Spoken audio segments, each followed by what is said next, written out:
Market worries for a possible global economic slowdown seem to have intensified in the past week, maybe with the US economy being more in the market's focus. Overall volatility seems to remain high, and we now open the window to see what next week has in store for the markets. On the monetary front, we note from Sweden Riksbank's interest rate decision on Thursday. On Wednesday, though, we also note that Fed Chairman Jerome Powell, ECB President Christine Lagarde, and BOE Governor Andrew Bailey are scheduled to speak at the ECB Forum on Central Banking and could create volatility in the markets. Also, other policymakers from around the world are scheduled to speak during the week and could sway the market's opinion. As for financial releases, we make a start on Monday with the US durable goods orders for May, and on Tuesday we note the release of Germany's forward-looking GfK consumer sentiment for July and the US consumer confidence for June. On Wednesday, we note the release of Australia's retail sales growth rate for May, Eurozone's business climate for June, and the highlight is the release of the final US GDP rate for Q1. On a packed Thursday, we get Japan's preliminary industrial output growth rate for May, China's NBS manufacturing PMI figure for June, UK's final GDP rate for Q1, UK's nationwide house prices for June, France's and Germany's preliminary HICP rates for June, Switzerland's COF indicators for June, Canada's GDP rate for April, and from the US the weekly initial jobless claims figure, as well as the consumption rate for May. On Friday, we get from Japan Tokyo CPI rates for June, Q2's Tangan indexes, China's Caixin manufacturing PMI for June, Eurozone's preliminary HICP rate for June, and in the American session from the US, the ISM manufacturing PMI figure. The USD index seems about to end the week near the same levels it began on Monday, with some slight losses, yet with little volatility. Even Fed Chairman Powell's testimony before the US Congress was unable to provide support for the greenback. The Fed Chairman largely stuck to the script, providing nothing new which could surprise the markets. Overall, Powell reaffirmed the bank's decisiveness to curb inflationary pressures in the US economy by tightening its monetary policy and was not able to exclude the possibility of a recession. Yet the bank's path to avoid a recession for the US economy may prove to be a difficult one, given the rate hikes which are on the Fed's agenda for the coming months. Market worries for a recession in the US economy in the near term are wide, and it's characteristic that a number of economists and investors are warning that a recession is now more likely than not. That's why we highlight the release of the final US GDP rate for Q1 on Wednesday. The rate is already in the negatives according to the preliminary releases at -1.5%, and is indicative for the contraction the US economy has suffered in Q1.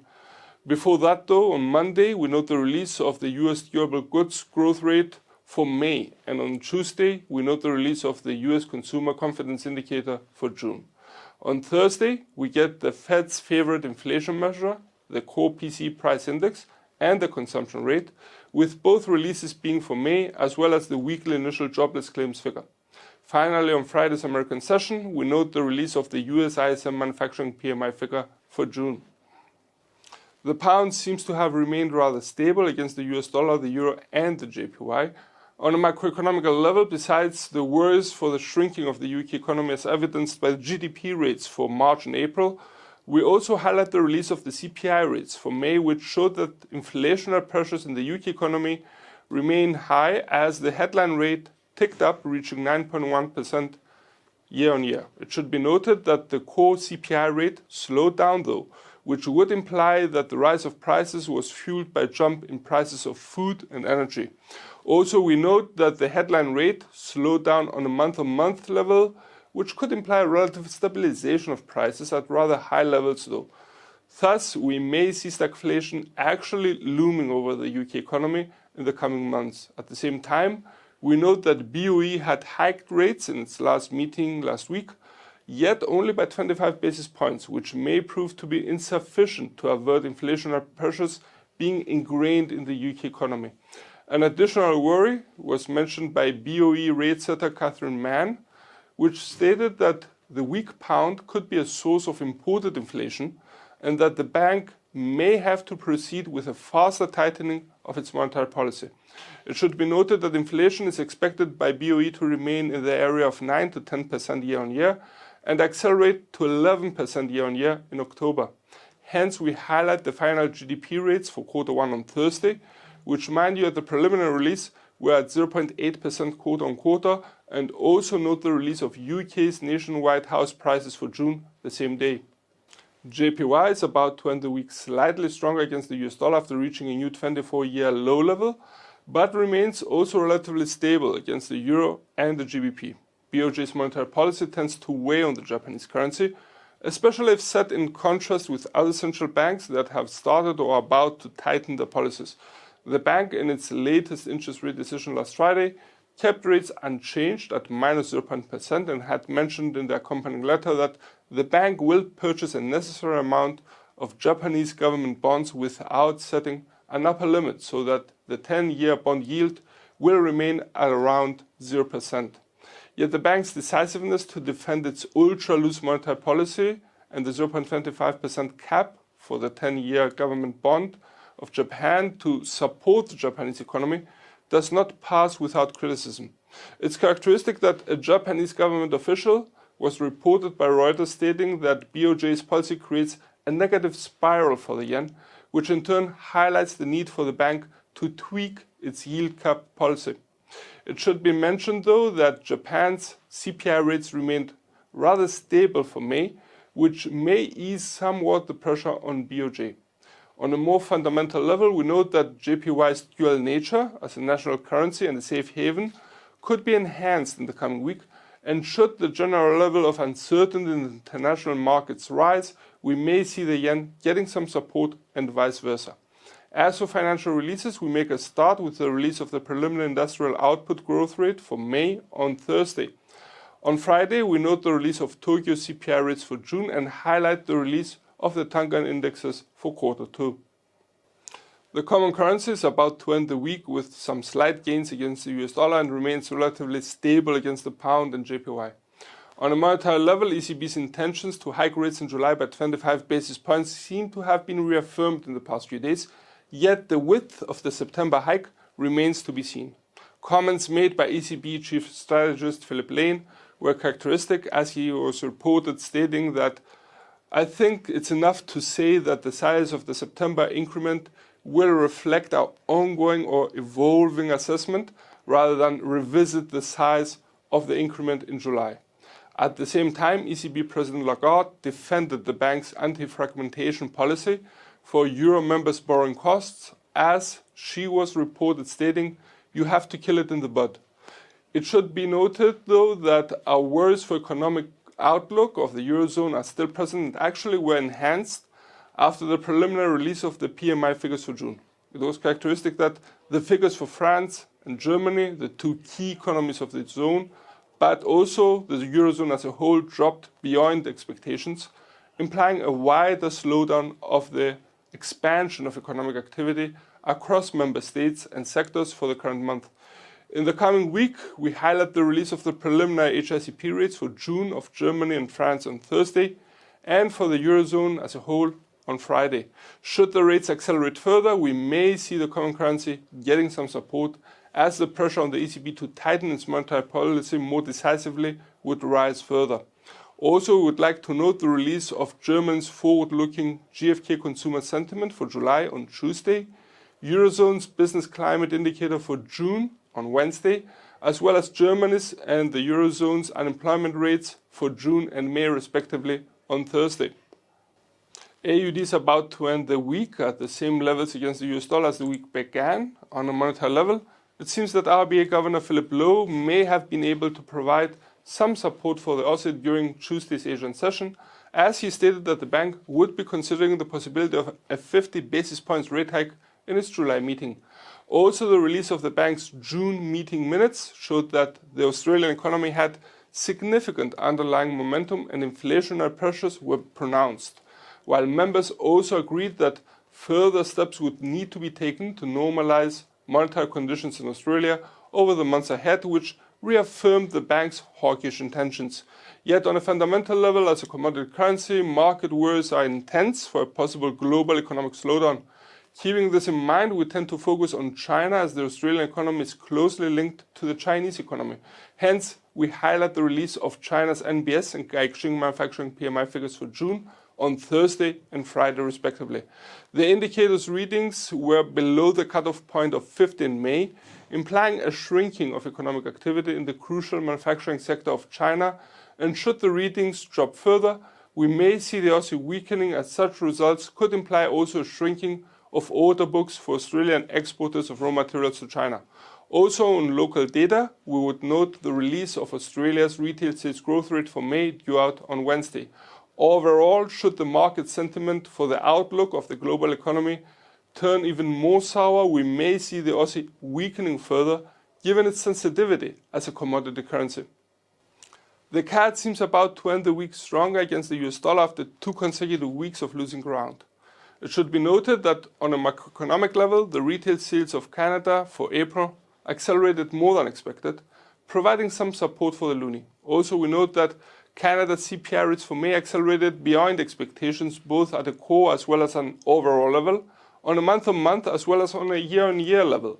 The acceleration increased the pressure on Bank of Canada to act more decisively in regards to the tightening of its monetary policy and fasten its rate hike path. It's characteristic that BOC Deputy Governor Caroline Rogers stated on Wednesday that inflation in Canada was too high and had not yet peaked, adding, "It's keeping us up at night." On the other hand, though, cat bulls may have calmed somewhat in the past days as oil prices continue to drop substantially, with WTI prices at some point dropping below $103 per barrel.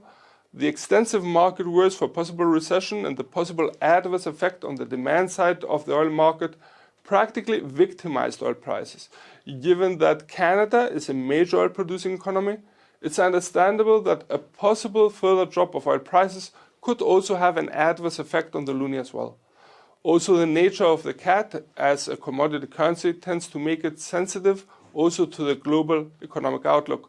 As for financial releases in the coming week, we highlight the release of April's GDP rate on Thursday, and should the rate slow down, we may see the CAD slipping at the prospect of a slower growth for Canada's economy.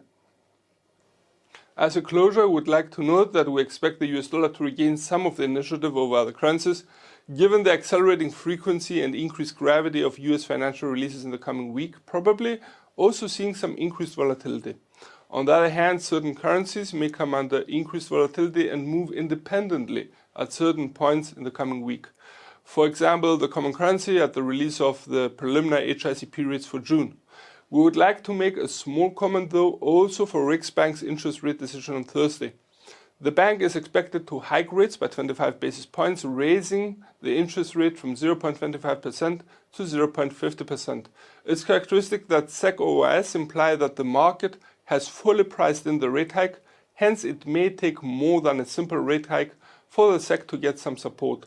Hence, should the bank actually hike rates as expected and also issue a statement with a rather hawkish tone, we may see the krona getting some support. It should be noted that CPI rates for May took the markets by surprise as it accelerated beyond markets' expectations, thus increasing the pressure on the bank to tighten its monetary policy. On the other hand, we must note that Sweden's GDP rate for Q1 on a quarter-on-quarter level dropped into the negatives, which may be advising some caution. As a side note for the bank, we would also like to mention that Erik Thedéen has been appointed the new governor for Riksbank, yet is to assume office from January 1st, which provides a substantial amount of time. On the equities front, we would note the drop of the main indexes of the US stock markets for the week. Yet, at the same time, we would also like to note that on Thursday, the indexes were trying to recover some of the lost ground. On the other hand, it should be mentioned that gold's price tended to present low volatility, maybe also reflecting USD's lack of activity. Overall, though, we maintain the view for the precious metals' negative correlation with the US dollar, which could be in display once again in the coming week.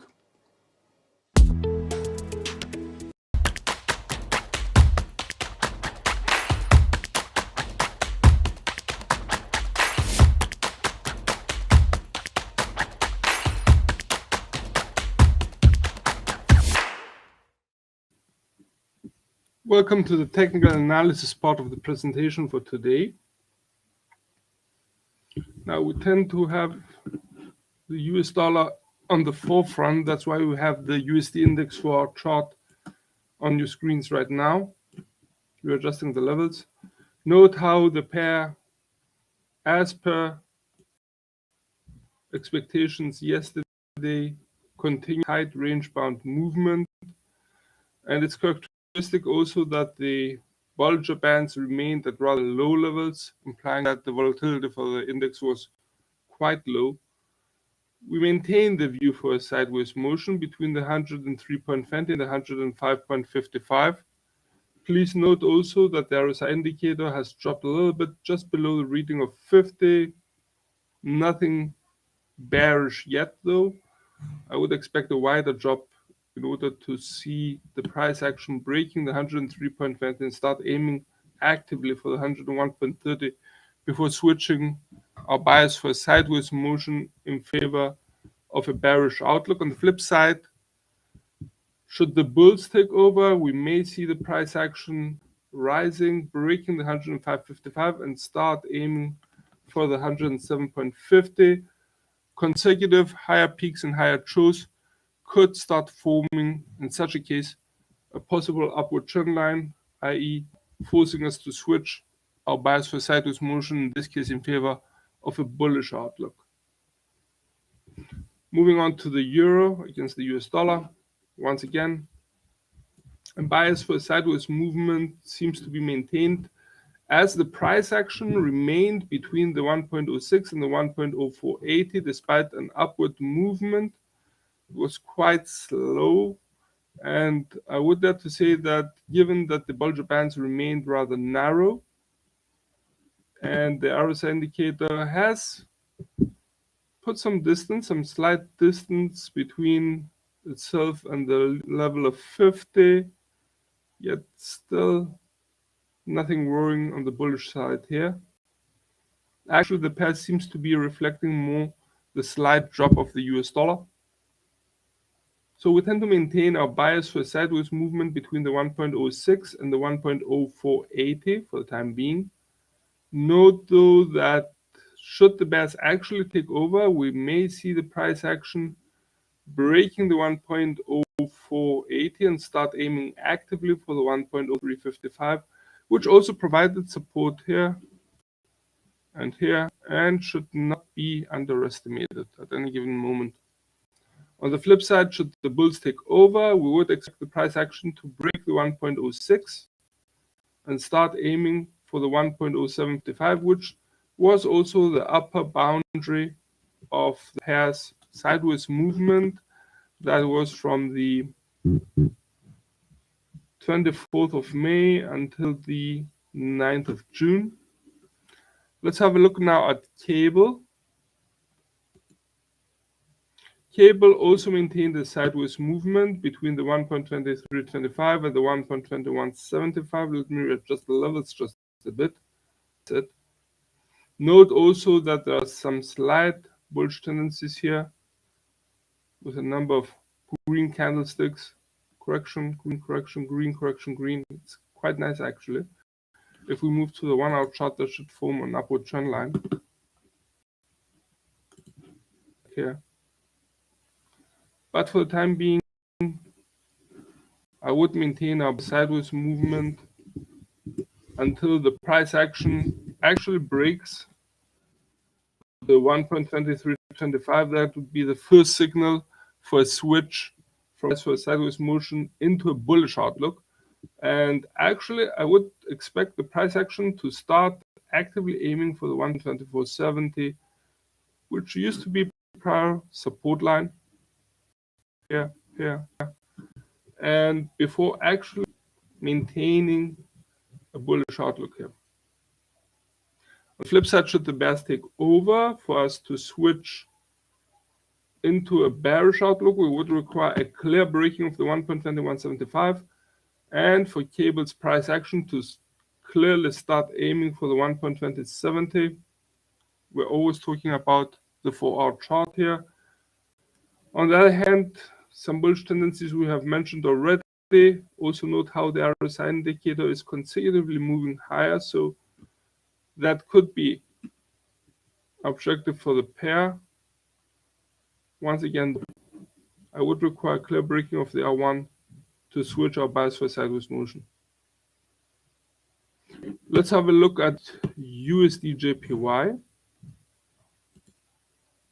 USD JPY also maintained a tight range-bound movement between the 1.356 and the 1.34. It's evident here.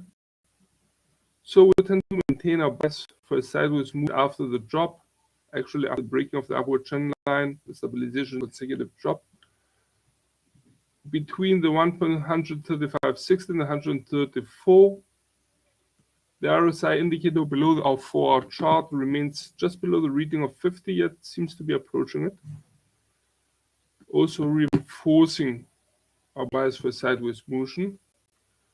Should the pair find extensive buying orders along its path, as a first move, we would expect the price action to break above the 135.60, which provided resistance here, and start aiming for the 136.70, providing resistance here in the past few days.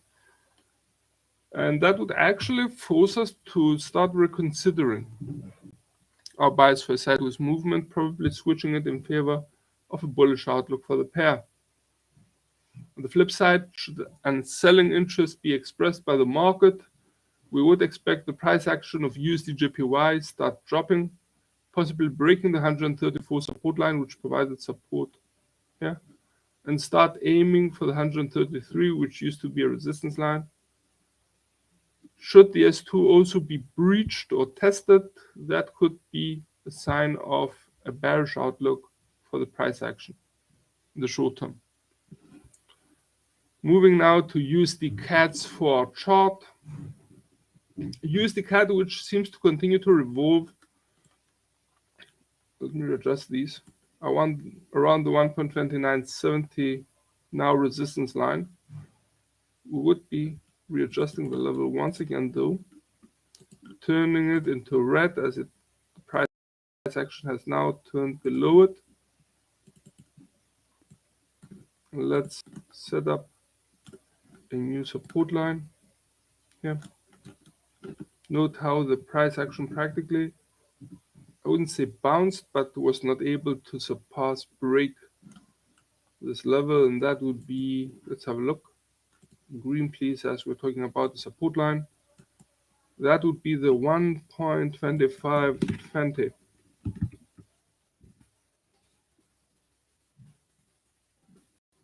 So let's readjust.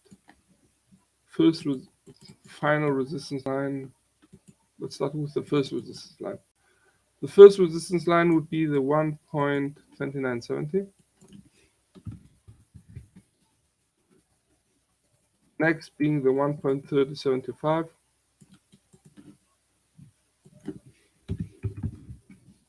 Final resistance line now being placed at 1.32.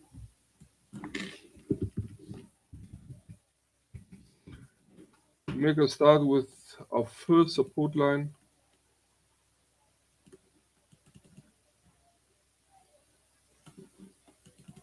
Which is now being placed at 1.2865.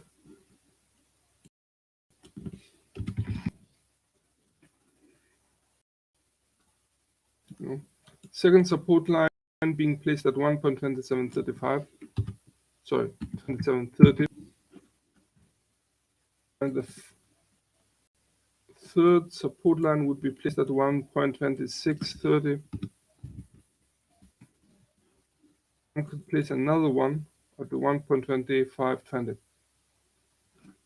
So we maintain a bias for a sideways movement between the 1.3075 and the 1.2865. Actually, the price action seems to be revolving around the 1.2970 level. Note, though, that the price action has started to form higher troughs and higher peaks.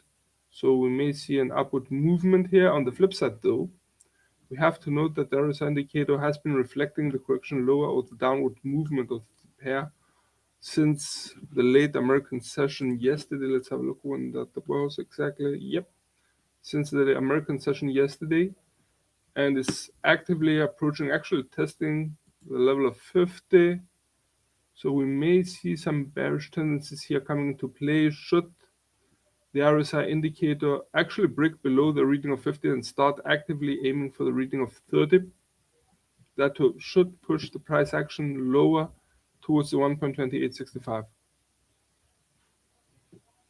Once again, though, we remain in a bias for a sideways movement between the 1.3075 and the 1.2865. Let's have a look now at AUD/USD. Once again, a sideways seems to be playing out. It's characteristic that the price action has stabilized between the 0.6950 and the 0.6850. So we're talking about a distance of around 100 pips. And the stabilization is actually putting to the test the downward trend line, which has been formed since the 16th of June. It's characteristic also that the RSI indicator has been moving slightly upwards, reaching the level of 50. At the same time, price action has almost reached the 20 moving average, which is also the midpoint of the Bollinger Bands. Should the price action clearly break the prementioned downward trend line and remain between the 0.6950 and the 0.6850, that would be a confirmation of a bias for sideways movement for the pair. On the other hand, should the price action break clearly the downward trend line mentioned and also break the 0.6950, actively aiming for the 0.7035, maybe even breaching it, that would be a sign for a bullish outlook for the pair.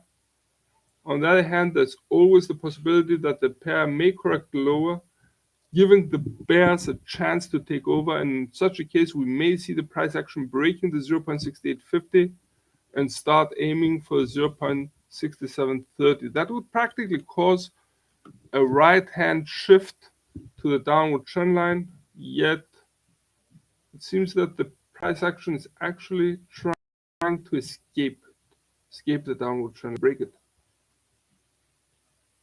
It's interesting to see what will be happening here. Okay, let's have a look at the USD CHF. USD CHF, which has regained some bearish momentum here, as the US dollar is weakening, possibly also with a parallel strengthening of the CHF here as a safe haven. Now let's turn the 0.9640 support line into resistance line, as the price action has broken below it. I go search for another support line. Actually, this would be it, as we have here two double peak, marking this level as a resistance line being placed at 93.70.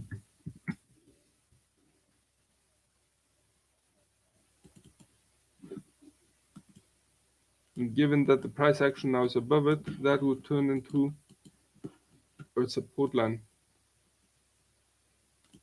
Let's readjust the labels. Sorry about that. Here, the R2 is to be placed here, the R3 to be placed here, the S1 and the S2. We are adjusting the labels. 0.9870 becomes now a new final resistance line.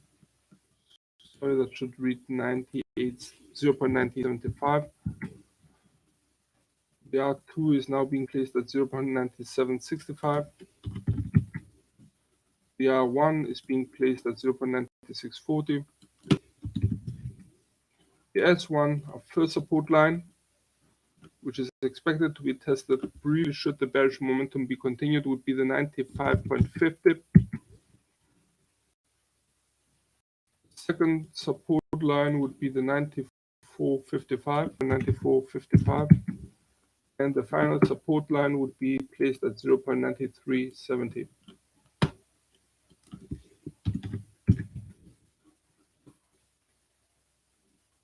So a slight bearish momentum has been started. We tend to maintain our bias for a sideways motion, given also that the RSI indicator is actively aiming for the reading of 30 and definitely below the reading of 50.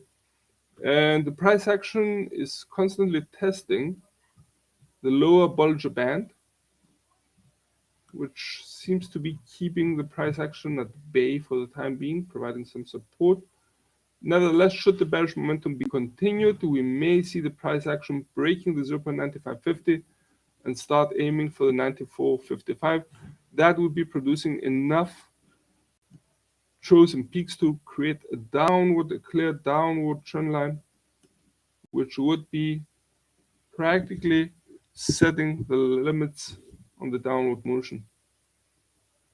Also note the widening of the Bollinger Band, especially given that we have the weight on the lower one. Another indication that practically the price action is about to move lower. And also here we have the 100 moving average, which is approaching the 200 moving average. Let's readjust the 100 and make it the 50-100.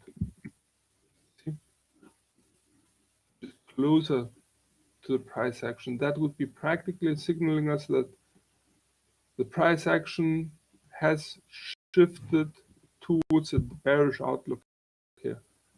And it's characteristic that the 20 moving average here and the 50 moving average here both have broken the 200 moving average, which maintains a sideways motion here, slightly bearish. Okay.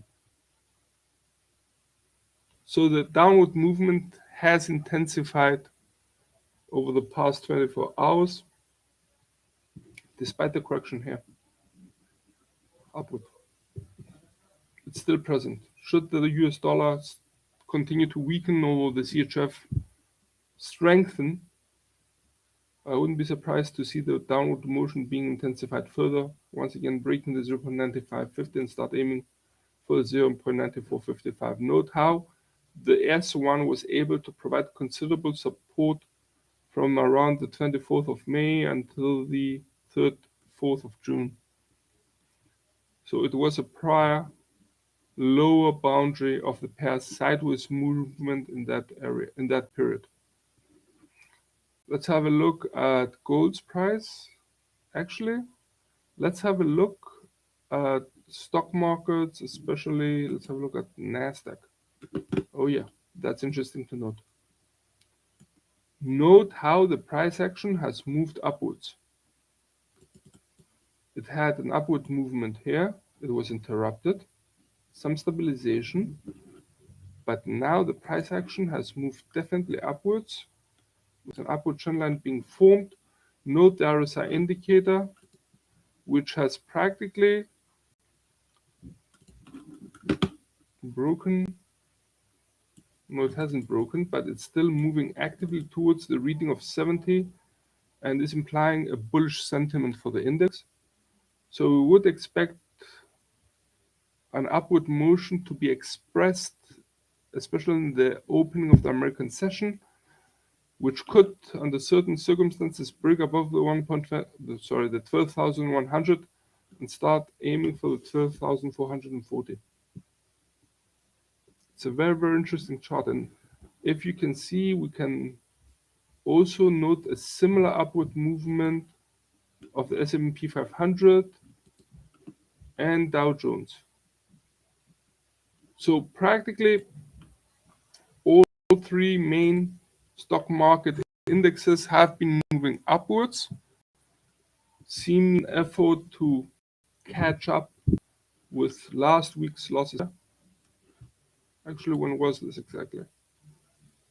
This was on the 10th of June, and the drop had started on the 9th and lasted with one correction here,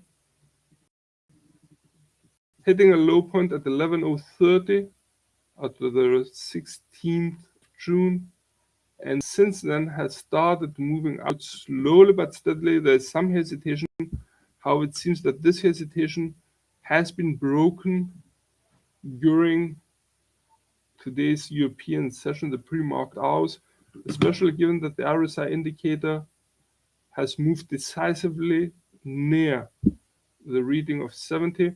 Also note that the index's upward motion and the price action has reached the upper Bollinger Band, which have started both to widen, and that could be another signal of the increased upward volatility for the index for US stock markets.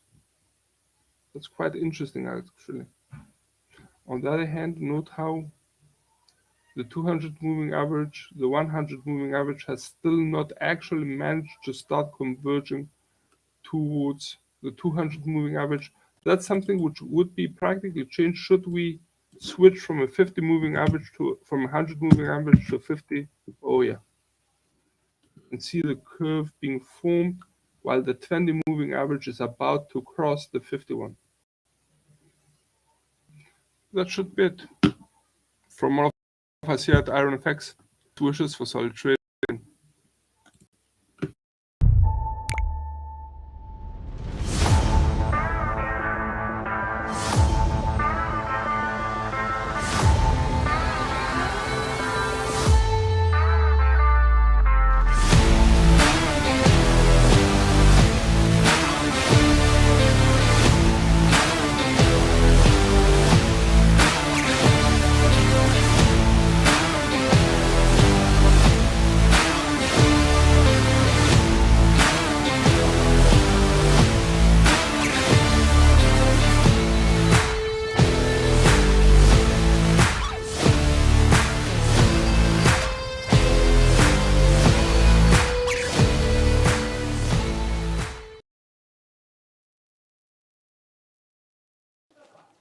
When the markets give you money, it's a good idea to take it, because you may not get the opportunity again. Some traders take the market for granted. Some believe they know where the market is heading. That could be possible for the long run, but for a day trader, you never know what's going to happen. So you have to take every opportunity you can. Some opportunities that come to you must be dealt with accordingly. When you come across a high conviction trade, you must step on it and you have to go all in. And this requires courage. These opportunities are rare and you have to take full advantage of them to be successful.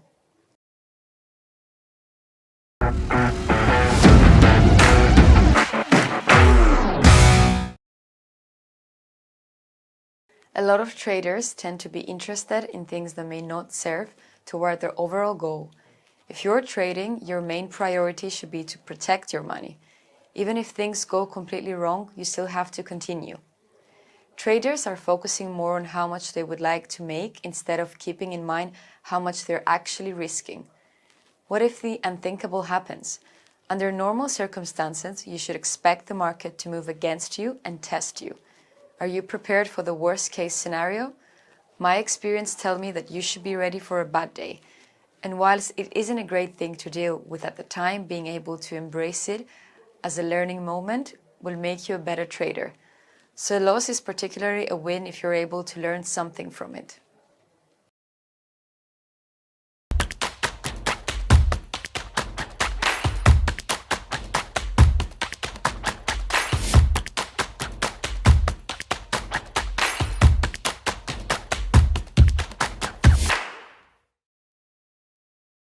I'm here to give you some ideas on how to accomplish a big goal. First, set your target and time it. Make sure you're realistic and calculated. State how much money you want to make and when you will acquire it. Be specific. Now turn your attention to a big target you have accomplished in the past. It could be a trading winning stake or a single trade winner. Identify the circumstances that contribute to achieving those. What were you trading? Was it moving higher or lower? What direction did you take? Think about what happened then in detail and break it down into sections. This will help you identify the circumstances that worked for you. Once you have all the information down, think of how you can use them again to your advantage. This will help you create a vision in your mind, which will then help you Go out and perform. Use as much detail as you can. Envision your trading as vividly as possible. The more clearly you can see in your mind, the easier it will be to manifest. You still have to be realistic though.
Hello everyone, my name is Emily and welcome to our daily commentary.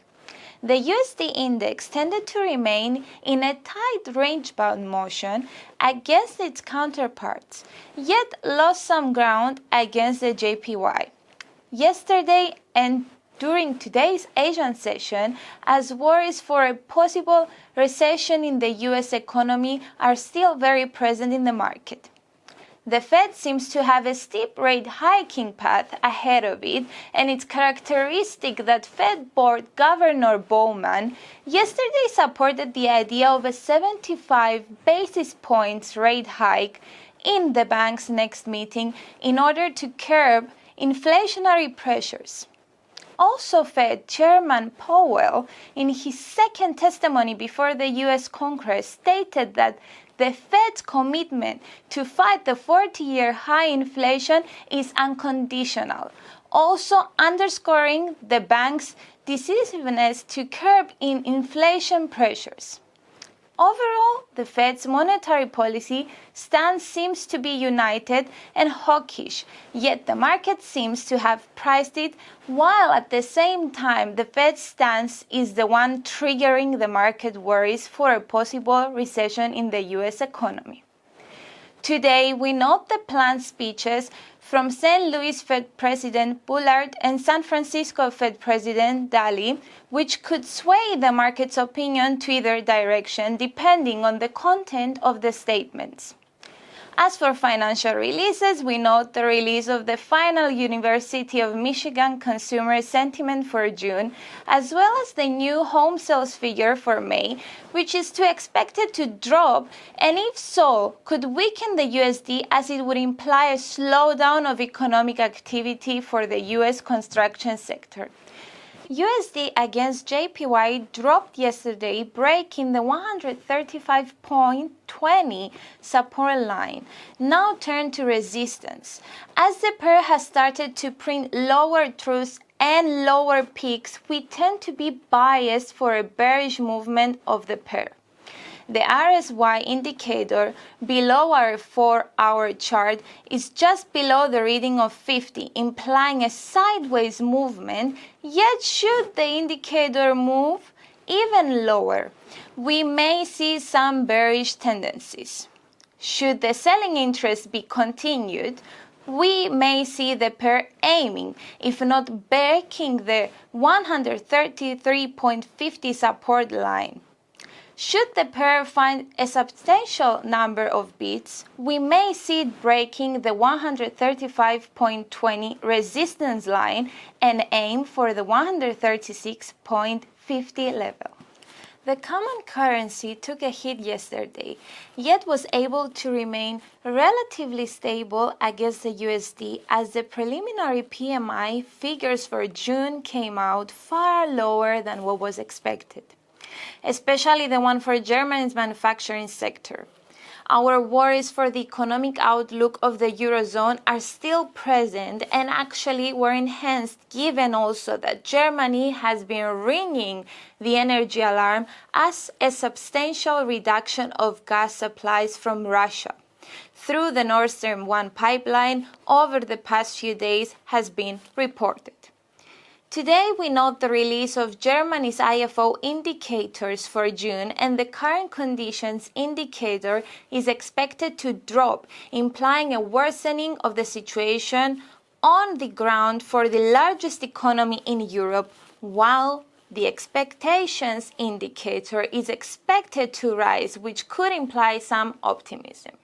On the monetary front, we note that the ECB president is scheduled to speak and could affect the markets. Comments made by ECB's Lane on Tuesday were characteristic as he was reported stating that I think it's enough to say that the size of the September increment will reflect our ongoing or evolving assessment rather than revisit the size of the increment in July. At the same time, ECB President Lagarde defended the bank's anti-fragmentation policy for Euro members' borrowing costs as she was reported stating, "You have to kill it in the bud." Euro against USD dropped yesterday, yet respected the 1.0480 support line and bounced higher. We tend to maintain our bias for a sideways motion of the pair between the 1.0625 resistance line and the 1.0480 support level, given also that the RSI indicator seems to be revolving around the level of 50. Should the bears take charge of the pair's direction, we may see it breaking the 1.0480 and aim for the 1.0350 level.